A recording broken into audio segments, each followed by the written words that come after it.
जिज्ञासु प्रवृत्ति के लोग हमेशा हर चीज की गहराई को खुद देखने और समझने की कोशिशों में रहते हैं और यही आदतें कभी कभी उन्हें ऐसे मायाजाल में फंसा देती हैं जहां से बचकर निकल पाना उन लोगों के बस में नहीं रहता।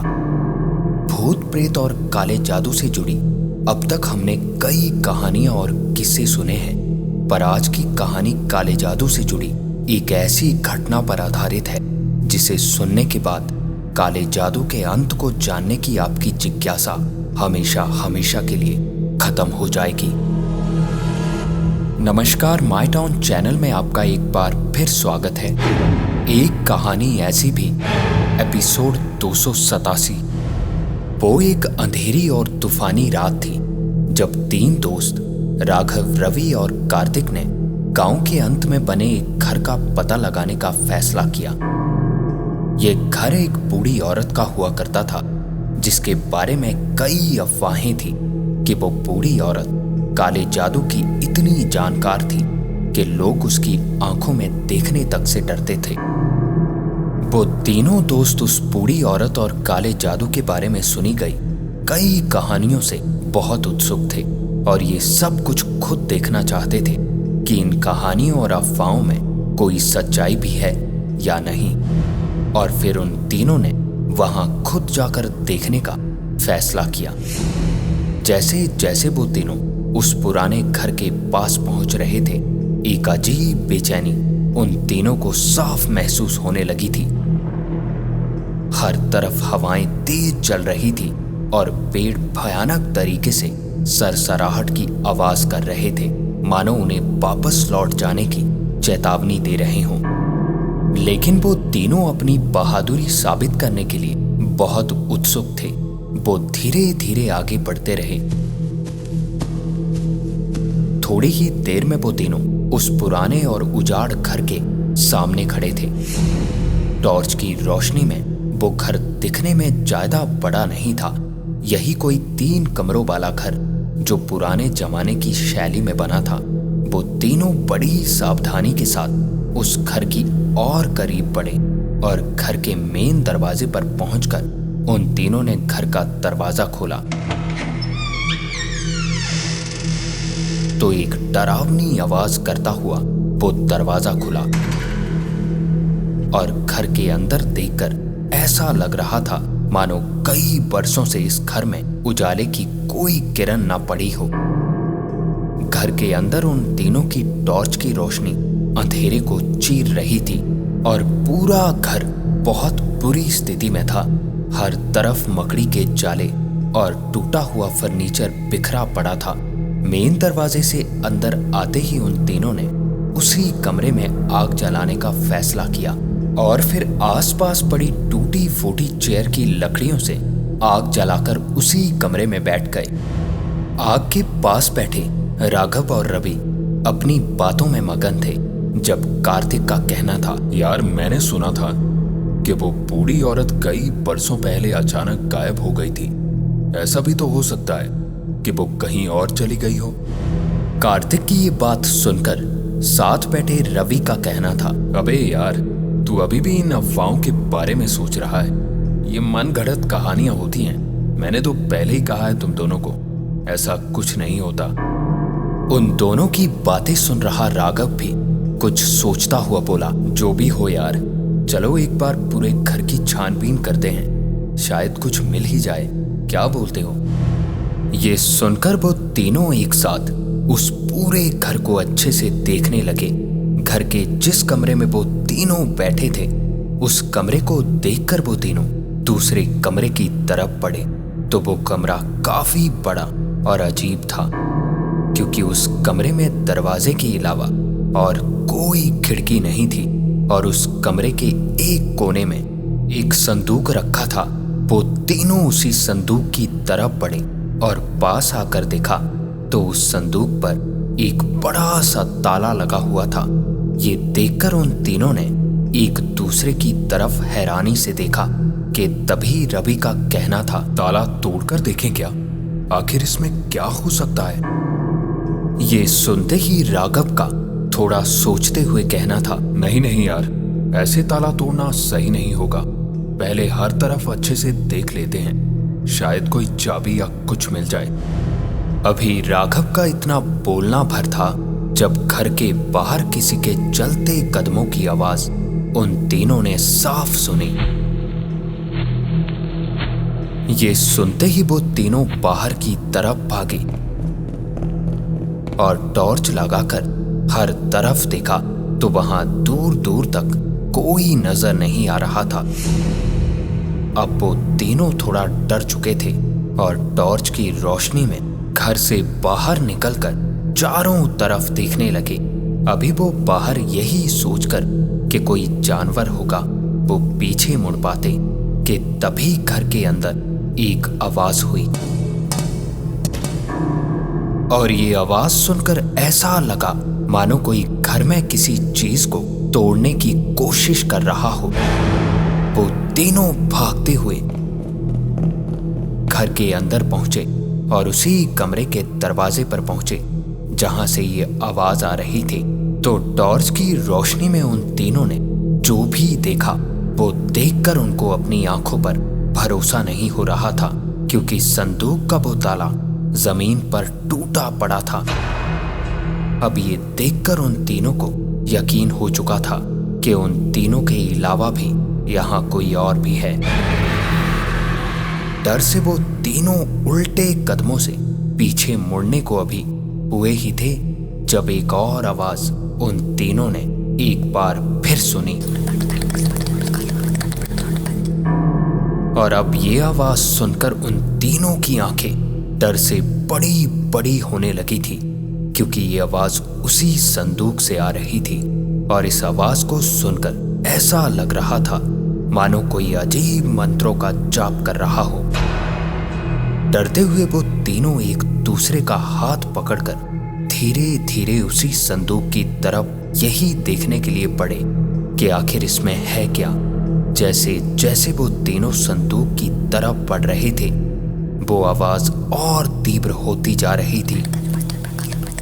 बिल्कुल पास पहुंचकर उन तीनों ने उस संदूक को खोला भर था तो संदूक में देखते ही उन तीनों के हाथ पैर कांप चुके थे, क्योंकि उस संदूक में किसी छिपे हुए कमरे की सीढ़ियां बनी थी जो नीचे की तरफ जा रही थी। अब वो तीनों ना चाहते हुए भी उसी रास्ते से धीरे धीरे नीचे की तरफ बढ़ने लगे। ऐसा लग रहा था मानो कोई अजीब शक्ति उन्हें अपनी तरफ खींच रही हो। अभी वो तीनों उन सीढ़ियों से उतरकर आधे रास्ते तक पहुंचे थे जब एक जोर की आवाज के साथ वो संदूक एक बार फिर बंद हुआ और संदूक बंद होने के साथ ही एक झटके में मानो वो तीनों अपनी नींद से जागे हों। हर तरफ अंधेरे में वो तीनों टॉर्च की रोशनी से एक बार फिर ऊपर की तरफ भागे, पर अब ऐसा लग रहा था मानो वो तीनों उस संदूक में कैद हो चुके थे। संदूक को जोर जोर से पीटकर खोलने की वो तीनों काफी कोशिशें करते रहे, पर संदूक बाहर से बंद हो चुका था। बाहर निकलने का कोई और रास्ता ढूंढने वो तीनों नीचे की तरफ बढ़ने लगे तो ऐसा लग रहा था मानो जितना वो तीनों नीचे जा रहे थे वो सीढ़ियां नीचे की तरफ और भी बढ़ती चली जा रही थी। काफी देर नीचे चलते रहने के बाद अब वो तीनों एक ऐसी जगह पहुंच चुके थे जहां एक बड़ा सा कमरा और कमरे के बीचों बीच बहुत सी मोमबत्तियों और अजीब प्रतीकों से सजी एक बेदी थी। ये देखकर राघव का डरते हुए कहना था, भाई यही वो जगह होगी जहां वो बूढ़ी औरत अपने काले जादू के अनुष्ठान करती होगी। ये कहते हुए राघव की आवाज डर से कांप चुकी थी और राघव की ये बातें सुनकर रवि का कहना था, ये सिर्फ एक पुराना अंधविश्वास है और हमारे साथ कोई जरूर मजाक कर रहा है। काले जादू जैसी कोई चीज नहीं होती। रवि और राघव की ये बातें सुनकर भी कार्तिक बिल्कुल चुपचाप खड़ा हर तरफ देख रहा था। उसे साफ एहसास हो रहा था कि इस जगह कुछ तो भयानक घटने वाला था। वो तीनों हर तरफ टॉर्च की रोशनी में बाहर जाने का रास्ता देख रहे थे जब अचानक उनके ठीक पीछे एक बार फिर किसी के कदमों की आवाज हुई।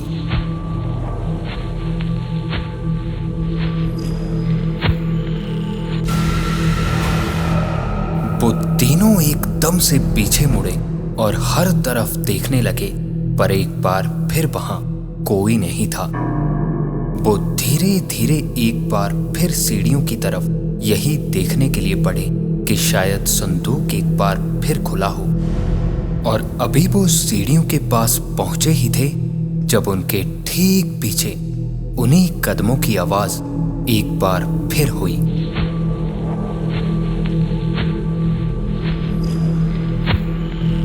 पर इस बार आवाज इतनी साफ थी कि डर से वो तीनों वहीं पत्थर बन चुके थे। अब उन तीनों में पीछे देखने की हिम्मत बिल्कुल ना के बराबर थी। और जब हिम्मत जुटाकर उन तीनों ने एक साथ पीछे मुड़कर देखा तो डर से उन तीनों की रूह तक कांप उठी, क्योंकि उनके ठीक पीछे कमरे के एक कोने में एक बूढ़ी औरत बैठी थी, लंबे सफेद बाल चेहरे के चारों ओर लिए उन तीनों की तरफ घूर रही थी। जिस बूढ़ी औरत की कहानियां और काले जादू की अफवाहें अब तक वो तीनों सुनते आए थे, वो उनके ठीक नजरों के सामने थी। अभी वो तीनों कुछ और सोच पाते कि तभी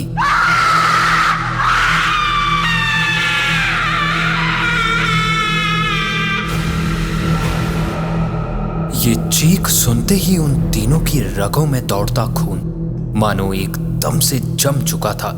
वो तीनों अपनी जान बचाने ऊपर की तरफ भागे और ऊपर सीढ़ियां चढ़ते हुए वो तीनों साफ देख पा रहे थे कि संदूक अपने आप खुल चुका था। वहां से बाहर निकलते ही वो तीनों टूटे हुए फर्नीचर में लड़खड़ाते हुए वो जितनी तेजी से निकल सकते थे घर से बाहर निकल गए।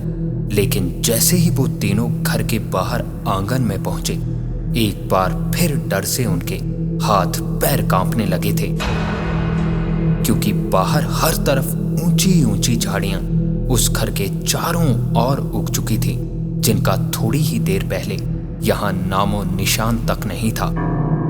अब उन तीनों को एहसास हो चुका था कि वो तीनों यहां आकर फंस चुके थे। पूरा घर उस बूढ़ी औरत की चीखों और डरावनी आवाजों से गूंज रहा था। राघव, रवि और कार्तिक असहाय और भयभीत महसूस करते हुए एक दूसरे को पकड़कर वहीं बैठ गए। अब उन तीनों में यहां से जिंदा बाहर जाने की उम्मीद खत्म होने लगी थी जब उन्होंने उस घर से एक जोरदार धमाके की आवाज सुनी, और इसके साथ ही उस औरत की चीखों की आवाज अब और तेज होने लगी थी।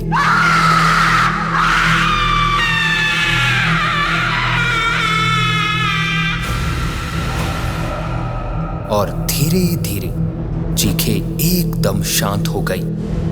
वो तीनों बाहर बैठे एक दूसरे की तरफ देख रहे थे। उन्हें कुछ भी समझ नहीं आ रहा था कि आखिर अंदर हो क्या रहा था, कि तभी एक बार फिर उन तीनों ने उस घर से बाहर आते किसी के कदमों की आवाज सुनी। अब वो तीनों डर से कांपते हुए अपनी नजरें घर के दरवाजे पर लगाए हुए थे जब उस घर के दरवाजे से एक आदमी बाहर आया और उनकी तरफ बढ़ते हुए बोला, अब डरने की कोई बात नहीं है, सब ठीक हो गया है। ये सुनकर उन तीनों के डर से सूख चुके शरीर में मानो एक बार फिर जान आ चुकी थी। और फिर उन तीनों के पूछने पर उस आदमी का बताना था कि वो एक भूत शिकारी है जो कई वर्षों से इस डाइन पर नजर रखे हुए था। कई बार उसने अपने साथ आने के लिए गांव के लोगों को कहा था, पर मौत के डर से सब मना कर दिया करते थे। आज जब राघव, रवि और कार्तिक को उसने यहाँ आते देखा तो छुपकर वो उस डाइन के बाहर निकलने का इंतजार कर रहा था। और आखिरकार कई वर्षों का इंतजार आज जाकर पूरा हुआ। उस आदमी का बताना था कि उसने उस डाइन की आत्मा को एक जार में कैद कर लिया है और अब वो पूरा घर मुक्त हो चुका है। जाते जाते उस आदमी का बोलना था कि भले ही ये डायन अब कभी नहीं आ पाएगी, पर ध्यान रहे तुम लोगों ने इसे पकड़ने में मेरी सहायता की है और ये डायन अब बदला लेने की कोशिश करेगी। तुम्हें हमेशा सावधान रहना होगा। ये कहकर और अपना पूरा पता बताकर वो आदमी वहां से चला गया। उस आदमी की दी चेतावनी से अब वो तीनों काफी डर चुके थे। अब हर दिन उन्हें उस डायन के ख्याल परेशान करने लगे थे। उन तीनों ने हर जगह और हर शहर बदल कर देख लिया, पर वो बुरे और भयानक सपनों से पीछा नहीं छुड़ा पा रहे थे। राघव इस अनुभव से सबसे ज्यादा प्रभावित था और उस पर अब काले जादू के बारे में जानने का जुनून सवार होने लगा था। उसने अपना सारा समय अपनी और अपने दोस्तों की सुरक्षा का तरीका खोजने में लगा दिया, पर जैसे जैसे वो काले जादू की दुनिया में गहराई में उतर रहा था, वो इसके प्रति एक अजीब खिंचाव साफ महसूस कर पा रहा था। एक दिन उसे काले जादू की किताबों में एक पुरानी किताब मिली जिसमें काले जादू से बचने और उसे अपने वश में करने की पूरी जानकारी लिखी थी। राघव के लिए अनुष्ठान बहुत बड़ा था, तो उसने रवि और कार्तिक को भी अनुष्ठान करने में शामिल होने के लिए मना लिया। उन तीनों ने यही सोचकर कि ये एक आसान और बहुत ही सरल कार्य होगा, उस अनुष्ठान को करने का फैसला किया। लेकिन उन तीनों को ये पता नहीं था कि जिस अनुष्ठान को वो एक सरल कार्य समझकर करने जा रहे थे, उसे सीखने में कई वर्षों का समय लग जाता था। और उन तीनों ने उस अनुष्ठान से एक गलती से पूरी शक्ति को उजागर कर दिया। कुछ ही दिनों में अजीब घटनाएं घटने लगी। कस्बे के लोग गायब होने लगे और जो लोग बचे थे उन्होंने छाया में छिपी एक अजीब आकृति को देखने की सूचना दी। अब उन तीनों को भी एहसास हो चुका था कि उन्होंने बहुत बड़ी गलती कर दी थी और अब उन तीनों को अपनी गलती सुधारने के लिए उसी आदमी की जरूरत थी जिसने उन्हें पहले ही ऐसी बुरी शक्तियों से सावधान रहने को कहा था। उन तीनों ने उस भूत शिकारी से मदद मांगी और अपने द्वारा किए अनुष्ठान के बारे में सारी बातें उसे बताई, जिसके बाद उस भूत शिकारी का बताना था कि उसे केवल उसी अनुष्ठान से ही हराया जा सकता था जो उन तीनों ने गलती से किया था। भूत शिकारी के बताए तरीके से वो तीनों जादू को उलटने और उस बुरी शक्ति को वापस वहीं भगाने में कामयाब रहे जहां से वो बुरी शक्ति यहां आई थी। अब उन तीनों ने अपना सबक सीख लिया था। उन्होंने फिर कभी काले जादू को जानने की कोशिश नहीं की। आज इस घटना को घटे कई साल बीत चुके हैं, पर आज भी जब वो उन घटनाओं के बारे में सोचते हैं तो बस यही ख्याल आता है कि कभी कभी दुनिया के रहस्य को अछूता छोड़ देना ही बेहतर होता है। और ये थी आज की एक कहानी ऐसी भी।